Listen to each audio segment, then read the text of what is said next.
My people don't settle. This matter don't bring big debate among the northerners and the southwest and the southeast people. Say, why Gomi and Sunday Igboho go dey waka free when Nnamdi Kanu dey prison? No be the same thing wey be say Sunday Igboho do, na dey talk say Nnamdi Kanu do. Why Sunday Igboho go dey waka free and Gomi wey we say he do something wey dey worse, wey dem dey see am with bandit all the time, bandit wey dey kidnap people? Why Gomi dey waka free wey be say Nnamdi Kanu dey for inside prison? Some of the northerners don go join the Igbo people say make Tinubu leave this Nnamdi Kanu because Gomi wey be say e dey come publicly with him full chest come dey support the bandit people, say those bandit people dey do revenge because of say this one. Say why Tinubu no go arrest, why Tinubu government regime no go arrest Gomi? Why be say they continue to dey owe Nnamdi Kanu? Say wetin Nnamdi Kanu do, whether I don reach wetin Gomi do? My people, this one don cause a lot of big debate among the northerners and southwest and the south. Hi guys, welcome back to Mama SOJ vlog. How you guys doing? If you are new here, you are welcome, and if you are returning subscriber, God bless you as you always come back to watch my video. My people no be smart, you know, and I know seeing a different news now they land for my table, and as the news they come, that's why they carry and come here to come share and with una. For today's video, I'm going to watch them together with una. All right, my people, we could go watch the video to see what really they happen for inside the video, my people. As a northerner, why do I like the Igbo people? Most of them are resilient and they are courageous. That does not mean you don't have cowards among them. When you say a particular tribe has this character, what it means is that more than 70% of them, they have that character. But you can still have some persons again who do not have such characters. So now this is a region that more than 70% of them are resilient. They are very hardworking. They are courageous. And they love their leader.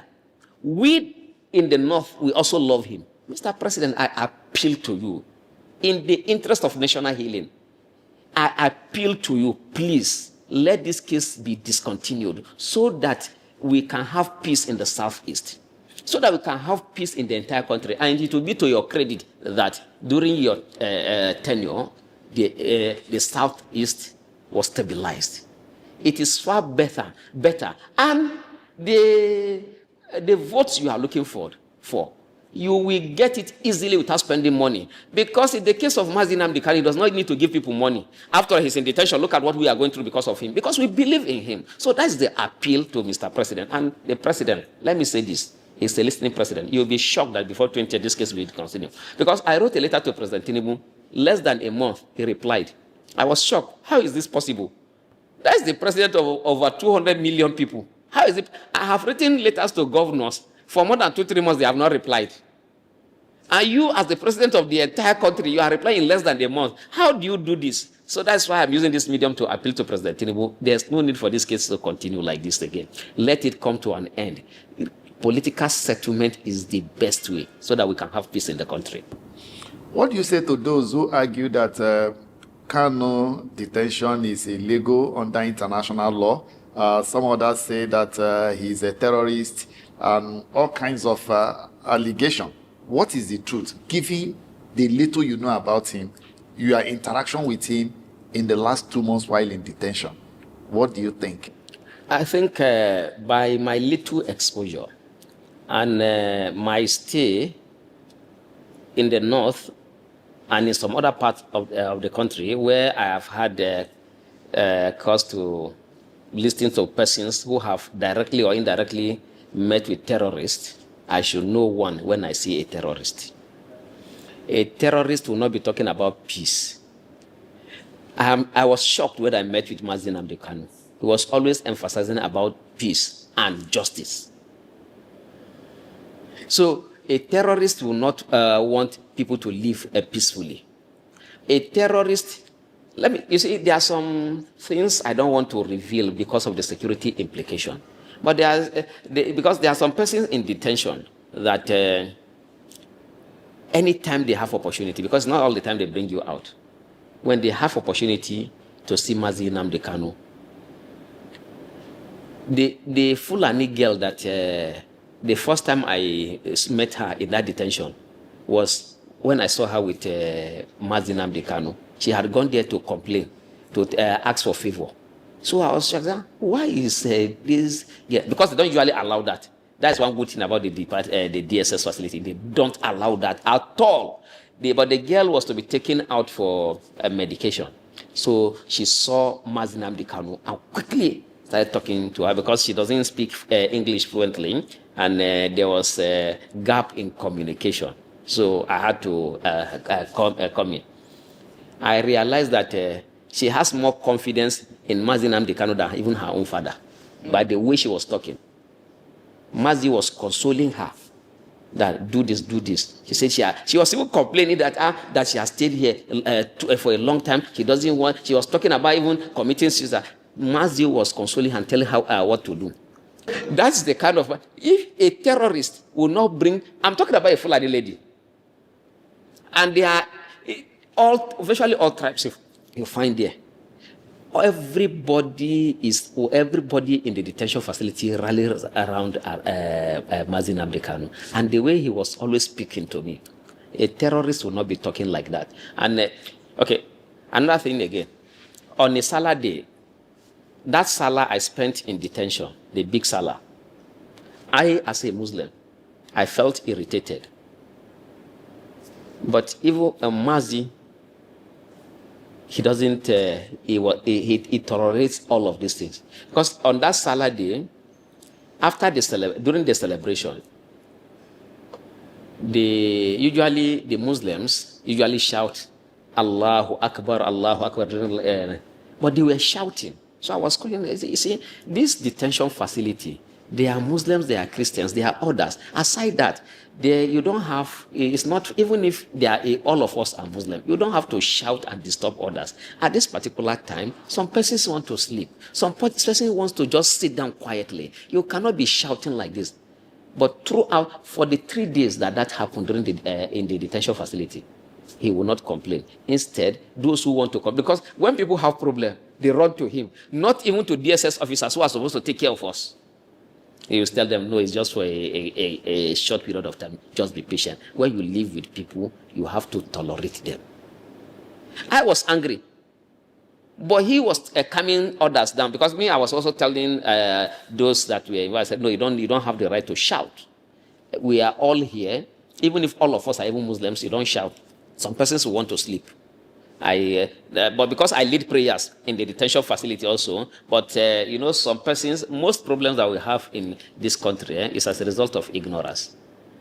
But they couldn't challenge me because they know that I am a Muslim, and I also one of their leaders, even in the detention facility, because I lead prayers. Then it was when I came that we started even doing the Friday Juma prayers. But I told them that if you want to worship God, you don't have to disturb another person. That any act of worship where another person will feel injured or another person's peace will be taken away, that is not an act of worship that will be rewarded. Now, we don't have to raise our voices. In short, even when I do recitation, I bring my voice down so that it doesn't disturb others.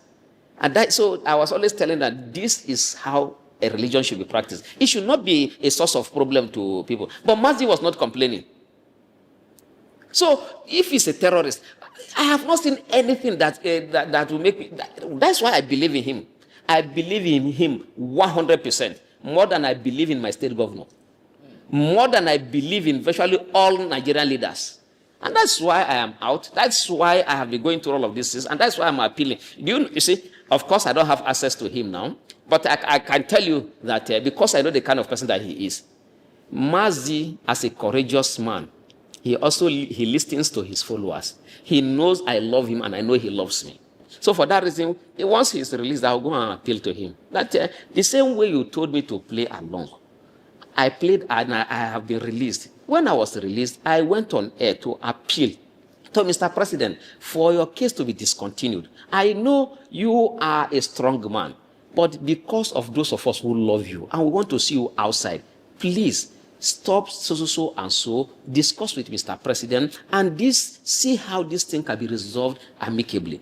I am very sure Mazi will listen to me because he is a listening person. We argue with him on certain things, and he's very vast. So that is the reason why I'm coming out now to make this appeal and to tell Nigerians that, and all those listening to us, that Mazi Nnamdi Kanu is not a terrorist. He's not a criminal.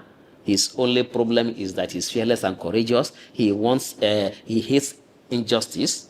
He used to tell me, he will speak in Igbo and translate to me. He will say this is a proverb in Igbo language. That I remember a particular one that he told me, that in their place, when a child is beaten by his parents, is being beaten by his parents, and the child runs to an elder, yes, that elder now serve as a shield, so that the parents will not continue to beat again. And also that if anybody is being molested, it is the responsibility of others to come out and stand for the person who is being molested, so that you don't keep quiet when a particular person is being humiliated. That he will speak in, he said that this is a proverb in Igbo language, and then he will translate that this is, so there are so many things he told me, so that these things are not allowed.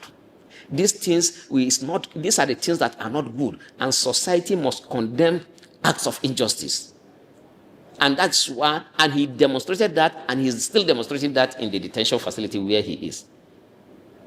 As I speak to you, if not because of the professionalism of the DSS officers who are close to him, I can tell you that all of them, if you ask them, those that are close to him, that work close to him, all of them, no exception, will say that they should release him.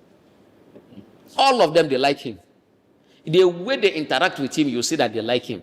Everybody that detention facility, they will want him to go, but they will miss him.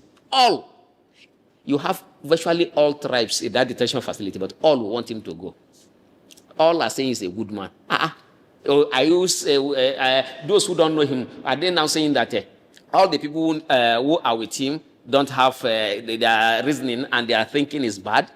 Everybody in that detention facility, I let the DSS conduct a survey. Everybody will say Mazi Nnamdi Kanu is a good man. The Igbos will say the same. Yorubas will say the same thing. The Fulanis will say the same thing. The Hausas will say the same thing. I met him just for how many days. See how I am passionate about him now. I'm among those who are his members already. Anywhere he goes, that is where I go. Because I know he's a good leader. You see, you will always want to be by somebody who will not betray you. Somebody that you know that will always stand for you.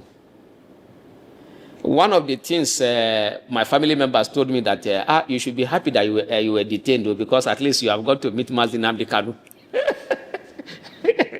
So that because when I went back home, I told them that I had a wonderful discussion with Mazi. I said, that means this is a blessing now. If you were able to, now are you sure? I said, I'm sure that somebody that I know very well, that I told them the story about Mazi Nnamdi Kanu. That was why when I was going to protest, during the last protest, and because a lot of my family members entertained fears that it was going to be, that the security will clamp down on us. But they said, no, if you cannot betray somebody who stood by you, who is a good person, we just pray for you. Whatever happens, go. Not because of what I told them about him. So Mazi Nnamdi Kanu is not a terrorist. And based on, he was kidnapped from Kenya. Also, I think he was kidnapped. Why should you kidnap somebody and bring the person to Nigeria to come and try? And even in Nigeria, I think there was a judgment that was given that he should be released and a compensation paid. Why was that judgment not carried out? So this thing has nothing to do with law. It is pure political witch hunt, and that's why we want Mr. President to just. My people, now the video now on a new watch finish, so on a see what happen for inside the video. Alright, my people, I would like to end the video for you. Make sure let me know what you all take for the comment section. And if you never subscribe, make sure subscribe so that you don't miss any latest way I upload. On a bye bye till I come, I will start. Bye guys, catch my next video. Bye guys.